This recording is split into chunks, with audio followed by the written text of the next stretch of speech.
જય જવાન, જય કિસાન, જય જય શિક્ષિત યુવાન, નારી શક્તિનો જય હો, જય મા ગુજરાત।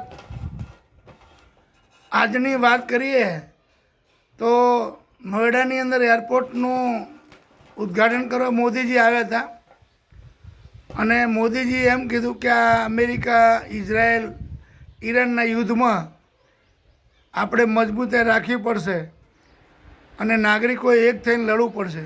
તો આપણે ક્યાં લડવાનું? આપણે ક્યાંય લડવાનું નથી।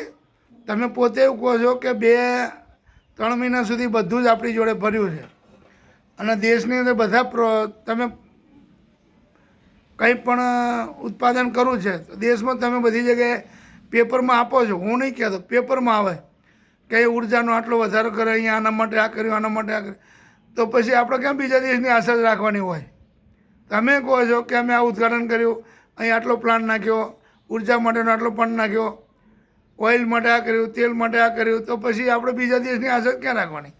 રહી વાત ઇઝરાયલના, અમેરિકાના, ઈરાનની, તો એ તો હવે એમણે જે કંઈ યુદ્ધ કરે છે એમાં ઈરાન એનો કોઈ વાંક જ નથી। અમેરિકાએ ઊભું કર્યું છે બધું, તો અમેરિકાને આપણે કંઈ લેવા દેવા નથી। અમેરિકા કંઈ આપણને આપે છે? ઇઝરાયલ આપે છે, તો આપણો ખરો દોસ્ત ઇઝરાયલ કહેવાય। તો આપણે એવું નહીં કહેતા કે તમે એને લશ્કરી શાસન આપવાનું પરમાણુ, પણ આપણું જે તેલ આવે છે એના માટે સુરક્ષા આપણે હોવી જોઈએ। તો આ જરૂરી છે। આમાં કોઈ ભાઈ બહેનોએ કોઈ એક થવાની જરૂર જ નથી। આમાં પહેલાં ભાજપમાં જે છે એ જ અલગ બધા પડે છે, બીજા એક ક્યાં થવાના? ભાજપમાં પહેલાં સંગઠન મજબૂત બનાવવાનું, એમાં બધા તિરાડ પડી, પણ આમ આદમી જાય ને કોંગ્રેસમાં બધા જતા રહે, ખુરશીઓ ખાલી રહે। હમણાં બનાસકાંઠાનું પેલું સભા રાખી, તમારે એમાં કોઈ હતું જ નહીં। તો આનાથી બી થોડો વિચાર કરો ને, આપણે એને એક કરીએ બધાને। બધી ખુરશીઓ ખાલી હતી, તો આનાથી તમને ખ્યાલ નહીં આવતો કે હવે આપણું પત્તું કપાતું જાય એમ? જે વસ્તુ કરવાની કરો, બીજું બધું છોડો। આમાં તમારી બદનામી થાય છે અને તમે એક નહીં, બધા મંત્રીઓ જે ભ્રષ્ટાચાર કરે છે એના હિસાબે તમારું નામ ખરાબ થાય અને એ લોકોના હિસાબે સભામાં કોઈ આવતું નથી અને તમારી બદનામી બહુ થશે। આમાં થાય જ છે હાલમાં, પણ હજુ બી સમય છે કે એનું કંઈ અનુકરણ કરીને કંઈક રસ્તો કરો। એને સંકટ જે પડ્યું છે એનો, ભાજપમાં જે સંકટ છે ને એનો ટાળો, એક કરો। મનમાની કરશો તો આ પ્રોબ્લેમ થવાનો જ છે। બધાને સાથે રાખો। તમે કહો છો સૌનો સાથ, સૌનો વિકાસ, આમાં કંઈ દેખાતું જ નથી। ભાજપમાં જ બધા ચડા પડ્યા, કોઈ આમ આદમી પાર્ટી જાય, કોઈ કોંગ્રેસમાં જતા રહે, કોઈ સભામાં નથી આવતા। હું તમારો સ્નેહિત છું, હું તમને જ વોટ આપું છું, ભાજપને જ વોટ આપું છું, પણ હવે મને નહીં લાગતું કે આ રીતે કરશો તો કોણ વોટ આપશે? તો આની અંદર થોડું ધ્યાન આપો। તમે તો ભાષણ કરી નાખો, પણ પછી પાછળનું વિચારો છો કે દેશમાં ભાઈ બહેનો એક થવું જોઈએ, સામો એક થવાનું। યુદ્ધ કરવા જવાના? કોઈ યુદ્ધ નહીં કરવા જવાનું। અને આ જે બધું યુદ્ધ છે ને એ આપણે કોઈ પ્રોબ્લેમ જ નથી। આપણે આપણી તૈયારી રાખવાની। કોઈ દેશ આપણા ઉપર ઉતરી પડે તો એનો સામનો કરવો પડે, એનો જડબાતોડ જવાબ આપવો પડે, એ આપણી ફરજમાં આવે। પણ આપણે બધી તૈયારી રાખવાની, કેમ કે આપણા કોઈ દુશ્મન નથી। એટલે આપણે આપણી રીતે તૈયારી રાખવાની કે કોઈ દુશ્મન ઊભો થાય તો એને છોડવાનું નહીં। એટલે તમે જે ભાષણ આપ્યું કે નાગરિકોએ એક થઈને લડવું પડશે, તો ક્યાં લડવા જવાનું?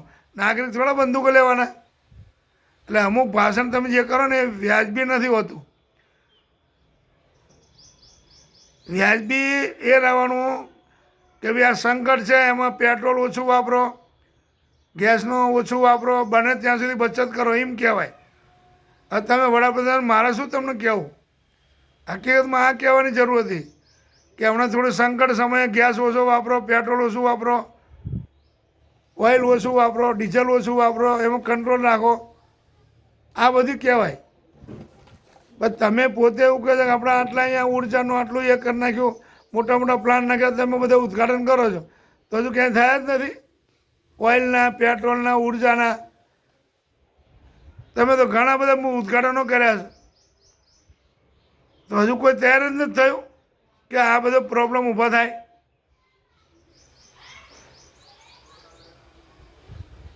દેશમાં કોઈ નાગરિકો એક થઈને તમને કંઈ મદદ કરેવા નથી, એ ભૂલી જવાનું. બધા પગ કાપવાવાળા છે. એટલે તમે જે વાત કરો ને એ વાત તમારી વ્યાજબી હશે, પણ મને નહીં લાગતું, કેમ કે કોઈ નાગરિક એક થઈને કંઈ યુદ્ધ કરવા નહીં જવાના. તો એક થઈને કે તમને સપોર્ટ નહીં કરે, હાલો મોદીજી આપણે યુદ્ધ કરવા છીએ અને સરહદ ઉપર જતા રહીએ, એ ભૂલી જવાનું. એ સમય ગયો. દેશ માટે બલિદાન આપ્યું બધાએ. એટલે અમુક તમે જે બોલો ને એ થોડું ધ્યાન રાખવાનું.